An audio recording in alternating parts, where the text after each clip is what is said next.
સુરતના કતારગામમાં પાણીના પાઉચ ફેંકવા બાબતે થઈ બબાલ. ટોળાએ મહિલાને લાકડી ધોકા વડે માર્યો માર. શાંતિપૂર્ણ રીતે ઉજવાતા ધૂળેટીના પર્વમાં કતારગામ વિસ્તારમાં અસામાજિક તત્વોએ માચા મૂકી. કતારગામના બાપા સીતારામ ચોક પાસે આવેલી રૂક્ષ્મણી સોસાયટી નજીકથી પસાર થઈ રહેલા એક નિર્દોષ પરિવાર પર લુખ્ખા તત્વોએ હુમલો કરતા સમગ્ર પંથકમાં ચકચાર મચી. કેટલાક લુખ્ખા તત્વોએ ગાડી પર ગંદા પાણીની કોથળીઓ ફેંકી. પરિવારે આ બાબતે વિરોધ કરતા મામલો બીચક્યો. અસામાજિક તત્વોએ દાદાગીરી કરી ગાડીની ચાવી કાઢી લીધી અને અભદ્ર ગાળાગાળી શરૂ કરી દીધી. ઝઘડો એટલો ઉગ્ર બન્યો કે લુખ્ખા તત્વોએ ઉશ્કેરાઈ જઈને પરિવાર પર હુમલો કરી દીધો. હુમલાખોરોએ હાથમાં પહેરેલા ભારે કડા અને લાકડાના ફટકાઓ વડે પરિવારના સભ્યોને બેરહેમી રીતે માર માર્યો. આ દરમિયાન બચાવવા પડેલા વચ્ચે અન્ય એક યુવક અને મહિલાને પણ છોડવામાં આવ્યા નહોતા. કુલ 12 જેટલા મહિલા અને પુરુષોને નાની મોટી ઇજાઓ પહોંચી. તમામ ઇજાગ્રસ્તોને હાલમાં તાત્કાલિક અસરથી સુરતની સ્મીમેર હોસ્પિટલ ખાતે ખસેડવામાં આવ્યા છે. સુરતમાં 2 બાઇક સામસામે ધડાકાભેર અથડાયા. સુરત શહેરના મોટા વરાછા વિસ્તારમાં દુખિયાના દરબાર રોડ પર હૃદયદ્રાવક અકસ્માતની ઘટના બની. 2 મોટરસાઇકલ વચ્ચે જોરદાર ટક્કર થઈ. દ્રશ્યમાં જોઈ શકાય છે કે લાલ શર્ટમાં આવતો બાઇક સામેથી ડાબી સાઈડ પર તરફ જતા શાંતિથી જઈ રહેલા બાઇક ચાલક સાથે બાઇક અથડાવી દે છે. જો કે અકસ્માતમાં સાઈડમાં આવી રહેલા નિર્દોષ બાઇક ચાલકનું મોત થઈ ગયું. બંગાળ કોલોની પાસે આવેલ શ્યામવિલા સોસાયટીના ગેટ નજીક અકસ્માત થયો. લાલ રંગનો શર્ટ પહેરેલા રામપ્રસાદ પૂરણભાઈ રાજપૂત નામના બાઇક ચાલકે પોતાની મોટરસાઇકલ પૂર ઝડપે અને ગફલતભરી રીતે હંકારી જોરદાર ટક્કર મારી. ટક્કર એટલી પ્રચંડ હતી કે એક બાઇક ચાલક હવામાં ફંગોળાયો, જ્યારે બીજો બાઇક ચાલક બેભાન થઈ ગયો હતો. ઘટના બાદ આસપાસના લોકો તાત્કાલિક મદદ માટે દોડી આવ્યા હતા. સુરતના સરથાણામાં વોચમેને દીવાસળી ફેંકવાની ના પડતા બાઇક સળગાવી દીધું. એક કોમ્પ્લેક્સમાં પહેલા 2 થી 3 શખ્સો આવ્યા, પાર્ક કરેલું બાઇક પાડી દીધું. બાદમાં બાઇકમાંથી પેટ્રોલ નીકળવા લાગતા એક લુખ્ખાએ દીવાસળી સળગાવી આગ ચાંપી દીધી અને ભડભડ સળગવા લાગ્યું બાઇક અને મચી ગઈ નાસભાગ. કેમ કે સુરતના સરથાણા વિસ્તારમાં આવેલા સાયોના પ્લાઝા ખાતે લુખ્ખા તત્વોનો આતંક જોવા મળ્યો. વોચમેન દ્વારા એક ઇસમને પ્લાઝા સિગરેટ પીને દીવાસળી ત્યાં ન ફેંકવા કહેતા તે ઉશ્કેરાઈ ગયો. ત્યારબાદ તેણે પોતાના સાથીદારો સાથે મળીને વોચમેનને બાઇક પેસેજમાં લાવી લાતો મારી પછાડ્યું અને પેટ્રોલની નળી કાઢીને આગ લગાવી ફરાર થઈ ગયા.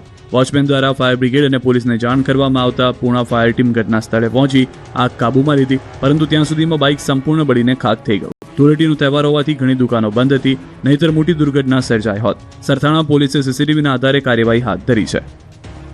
યુદ્ધના માહોલથી પેટ્રોલની ખૂટી જવાની અફવાએ અમરેલીમાં લોકોને પેટ્રોલ ડીઝલ પર દોડાવી દીધા હતા. પંપ પર દોડતા કતારો જામી ગઈ હતી. વાહનોની લાગી ગઈ કતાર. કોઈ ટ્રેક્ટર લઈને આવ્યું, કોઈ છકડો લઈને, કોઈ કાર લઈને, તો કોઈ બાઇક લઈને પહોંચી ગયું. કેટલાક લોકો ટીપડામાં ઈંધણ ભરાવવા માટે પહોંચ્યા, તો કેટલાક લોકોએ રાશનની દુકાનને કેરોસીન ભરવા આવ્યા હોય તે રીતે કેરબાઓની લાઈન કરી દીધી. પેટ્રોલ ડીઝલ ખૂટી જવાની અફવા બાદ ઈંધણ ભરાવા પડાપડીના દ્રશ્યો સર્જાયા અમરેલીમાં. ઇરાક ઇઝરાયલ યુદ્ધની ભીતિ વચ્ચે સૌરાષ્ટ્રના કેટલાક જિલ્લાઓમાં છેલ્લા 2 દિવસથી પેટ્રોલ ડીઝલની અછતની અફવાઓ ફેલાઈ રહી છે.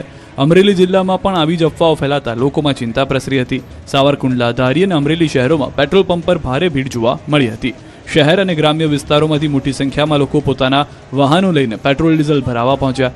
ખાસ કરીને ખેડૂતો ટ્રેક્ટર અને બેરલો લઈને ડીઝલ ભરી જતા જોવા મળ્યા, જેના કારણે અનેક પેટ્રોલ પંપ પર લાંબી કતારો લાગી. સાવરકુંડલા શહેરમાં ડીઝલ પેટ્રોલ નહીં મળે તેવી અફવા ફેલાતા એક પેટ્રોલ પંપ પર માંગમાં અસાધારણ વધારો થઈ ગયો. પરિણામે પેટ્રોલ ખૂટી જતા વેચાણ તાત્કાલિક બંધ કરવું પડ્યું. ખેડૂતો પોતાના નાના મોટા મશીનો માટે બેરલ અને કેન ભરવાના વાહનો માટે ઉમટી પડ્યા હતા. ભારે દોડધામ અને ટ્રાફિકની સમસ્યા સર્જાઈ હતી. જોકે જિલ્લા પુરવઠા અધિકારી અપીલ કરી કે અફવાઓથી ગેરમાર્ગે દૂર આવવું નહીં. કાકો આવેલો હતો અને કામ ધંધો મૂકીને ડીઝલ લેવા આવ્યા. આ યુદ્ધના કારણે મળે છે. આજે આવ્યું છે 3 દિવસ ત્યાં ડીઝલ અત્યારે ભરાવે છે. 3 દિવસ ત્યાં નહોતું. 48 કલાકમાં બીજી વાર વલસાડમાં લિફ્ટમાં ફસાયા લોકો. આ વખતે બાળકો ફસાતા વાલીઓના જીવ અદ્ધર થયા. બિલ્ડિંગ એક, જગ્યા પણ એક, લિફ્ટ પણ એ જ, પરંતુ દિવસો અલગ અલગ અને લિફ્ટમાં માણસો પણ અલગ અલગ. વલસાડના તિથલ રોડ પર સરદાર હાઇટ્સ બિલ્ડિંગમાં માત્ર 48 કલાકમાં જ બીજી વાર લિફ્ટ ખોટવાઈ જતા લોકોને થોડા દિવસે મોત દેખાઈ ગયું. 2 દિવસ પહેલા એક વ્યક્તિ લિફ્ટમાંથી ઉતર્યા બાદ લિફ્ટ અચાનક ચાલુ થઈ ગઈ, ત્યારે આજે લિફ્ટનો એક દરવાજો નહીં ખુલતા બાળકો ફસાઈ ગયા, જેથી તેમના માતા પિતા ચિંતામાં મુકાઈ ગયા. આ ઘટના દરેક માતા પિતા માટે પણ લાલબત્તી સમાન છે. લિફ્ટમાં બાળકોને એકલા મોકલતા પહેલા વિચારજો. તિથલ રોડ પર સરકારના હાઉસિંગ બોર્ડ દ્વારા એફોર્ડેબલ હાઉસિંગ સ્કીમ હેઠળ સરદાર હાઇટ્સ નામની હાઈરાઇઝ બિલ્ડિંગની લિફ્ટમાં 2 બાળકીઓ હતી, ત્યારે લિફ્ટ 3જા માળે પહોંચતા લિફ્ટની અંદરનો દરવાજો ખુલી ગયો, પરંતુ બહારનો દરવાજો ન ખુલતા બંને બાળકીઓ લિફ્ટમાં જ ફસાઈ હતી. લાંબા સમય સુધી બંને બાળકીઓ અંદર ફસાઈ રહેતા બૂમાબૂમ કરતા બિલ્ડિંગમાં દોડધામ મચી ગઈ. માતા પિતાના જીવ અદ્ધર થઈ ગયા હતા. કલાકો બાદ બંને બાળકોને સહી સલામત બહાર કાઢવામાં આવ્યા હતા, જે બાદ વાલીઓએ રાહતનો શ્વાસ લીધો. 2 દિવસ પહેલા જ સરદાર હાઇટ્સ નામની હાઈરાઇઝ બિલ્ડિંગના સાબરમતી નામની બિલ્ડિંગમાં એક લિફ્ટમાં સવાર એક વ્યક્તિ પોતાના માળ પર લિફ્ટ રોકતો હતો.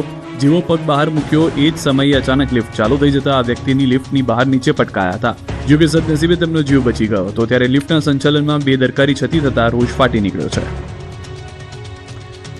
સુરતથી ફરી એકવાર 1400 કિલો શંકાસ્પદ પનીર પકડાયું. સુરત નકલી પનીરનું એપી સેન્ટર બની ગયું છે. ત્યારે ફરી એકવાર સુરતથી શંકાસ્પદ પનીર પકડાયું છે. સુરત શહેર પોલીસે પાંડેસરા વિસ્તારમાં રેડ કરીને શંકાસ્પદ રીતે પનીર બનાવતું એક કારખાનું પકડી પાડ્યું.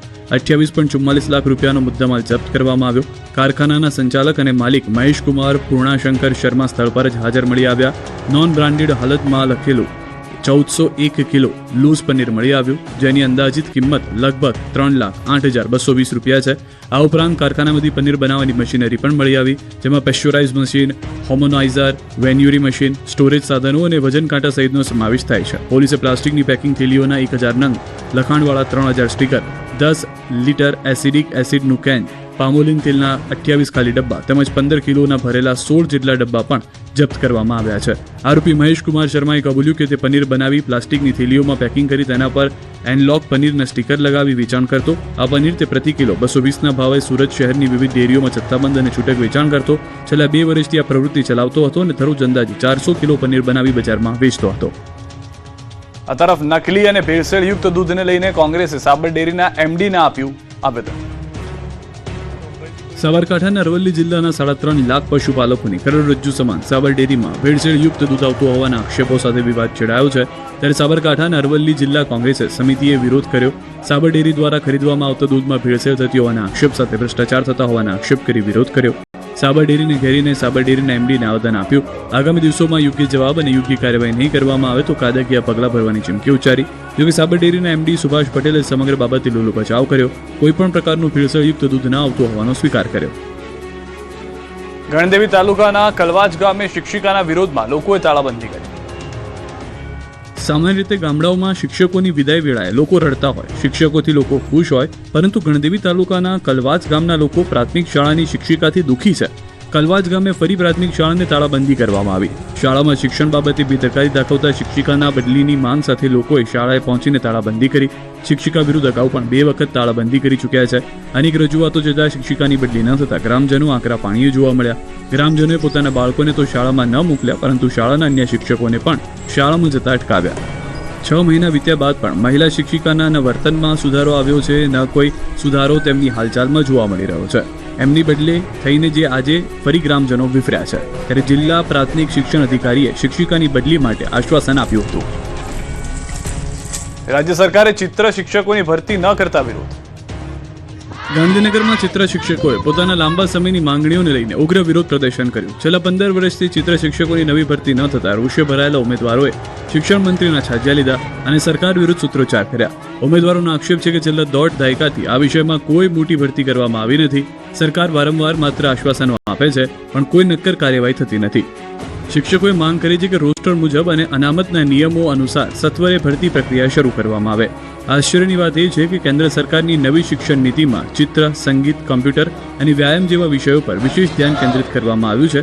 આ વિષયોને મુખ્ય પ્રવાહમાં લાવવાની વાતો વચ્ચે પણ ગુજરાતમાં આ વિષયોના શિક્ષકોની ભરતી ન થતા શિક્ષિત બેરોજગારોમાં સરકારની નીતિ અને નિયત સામે ભારે આક્રોશ જોવા મળી રહ્યો છે. જો આગામી દિવસોમાં સરકાર દ્વારા ભરતીની સત્તાવાર જાહેરાત કરવામાં નહીં આવે તો આ વિરોધ વધુ ઉગ્ર બનશે. ઉમેદવારોએ હવે આશ્વાસન નહીં પણ ઓર્ડરની માંગ કરી છે અને જો માંગ પૂરી ન થાય તો રાજ્યવ્યાપી આંદોલન કરવાની ચીમકી ઉચ્ચારી છે.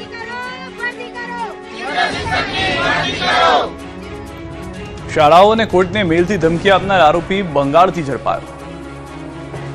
ગુજરાતની કોર્ટ અને સ્કૂલમાં બોમ્બ હોવાની ધમકી આપનારો આરોપી ઝડપાયો છે. ધમકી આપનાર આરોપીને બંગાળથી ઝડપી પાડવામાં આવ્યો. અમદાવાદ સાયબર ક્રાઇમે પશ્ચિમ બંગાળથી આરોપીની ધરપકડ કરી. સૌરવ વિશ્વાસ નામનો આરોપી ઓનલાઈન ઈમેલ આઈડી વેચવાનો વેપાર કરતો. એક ઈમેલ આઈડી $5 ભાવે વેચતો હતો. આરોપીના વેચેલા આઈડીથી ખાલિસ્તાન સમર્થનમાંથી મેલ કરાયા હતા. ગુજરાત સહિત કુલ 6 રાજ્યોમાં ધમકી અપાઈ હતી. આરોપી 9 વર્ષ પહેલા બાંગ્લાદેશથી પશ્ચિમ બંગાળ આવ્યો. ડિજિટલ માર્કેટિંગના વ્યવસાય સાથે જોડાયેલો છે. મુખ્ય આરોપીઓનું મૂળ નામ માઇકલ બિશ્વાસ છે. તે ઘણા બધા આઈડી હેક કરી પાસવર્ડ બદલતો, પાસવર્ડ બદલી અને તે હેન્ડલર્સને વેચી દેતો. બાંગ્લાદેશ અને અન્ય દેશોમાં પણ વેચતા હતા. તેની ઉપર પણ એક વ્યક્તિ છે, તેની પણ ઓળખ થઈ ગઈ છે. સમગ્ર ઘટનામાં આરોપી બહેન પણ સંડોવાયેલી હોવાનો ખુલાસો થયો છે. રાજ્યમાં ફરી ખોટી ધમકીનો ખેલ શરૂ થયો. આ વખતે કોર્ટની ધમકી